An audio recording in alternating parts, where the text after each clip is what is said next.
என்னுடைய கணிப்பு சரின்னா இங்கேருந்து ஒரு 15 வருடங்கள் அல்லது 10 வருடங்கள் கழித்து ஒருவர் இன்னொருத்தரோட பேசுறது அஃபென்ஸ் ஆகிடும்.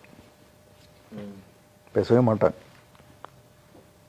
பேசாத ஒரு தலைமுறையை தான் நம்ம இப்போ உருவாக்குறோம். பேச மாட்டாங்க அல்லது பேச தெரியாது. இப்போது நீங்கள் மெட்ரோவில் ஏறுங்க, 100 பேரை எடுத்துக்குவோம், கவுண்ட் பண்ணுவோம். 100 பேரில் எத்தனை பேர் பக்கத்தில் இருக்கிறவங்கள்ட்ட பேசுவாங்கன்னு நீங்கள் நினைக்கிறீங்க? தெரிஞ்சாலும் பேச முடியும். எனக்கு தெரிஞ்சு 95 அளவுக்கு வச்சுட்டு இருப்பாங்க. ரொம்ப முக்கியமான தகவல்னா மட்டும் பக்கத்தில் யார்ட்டையாவது பேசிகிட்டு இருப்பாங்க. அப்போ இப்போவே அந்த நம்ம வேறு எதையோ நோக்கி போயிட்டோம். பக்கத்தில் இருக்கிறவங்களை கவனிக்கிறதுன்றது இப்போ இல்லை. என்னுடைய கணிப்பு சரின்னா இன்னும் 10 வருடம் கழித்து வருகிற தலைமுறை பேச தெரியாதவங்க அல்லது பேச விரும்ப மாட்டாங்க. கம்யூனிகேஷனே இருக்காது. பேசினா அஃபென்ஸ் ஆகும். இதுக்கு முன்மாதிரியாக இருக்கிறது வந்து ஜப்பான்.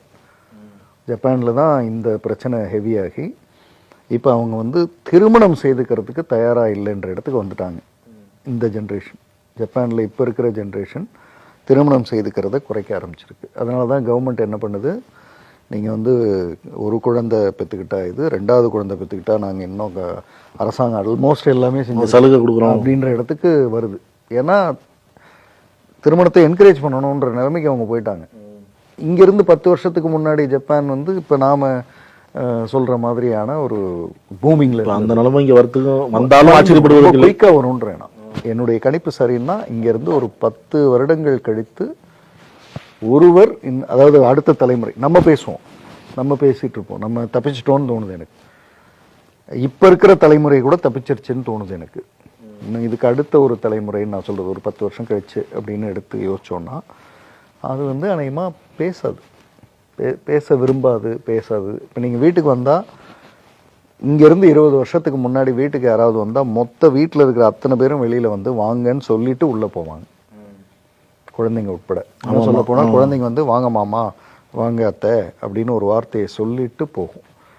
இது வந்து இப்போ இருக்கிற வீடுகளில் எத்தனை அவ படிச்சுட்டு இருக்கா, கொஞ்சம் எக்ஸாமு அப்படின்னு தானே நம்மளே தானே பேசுகிறோம், நம்மளே பிளாக் பண்ணுறோம்.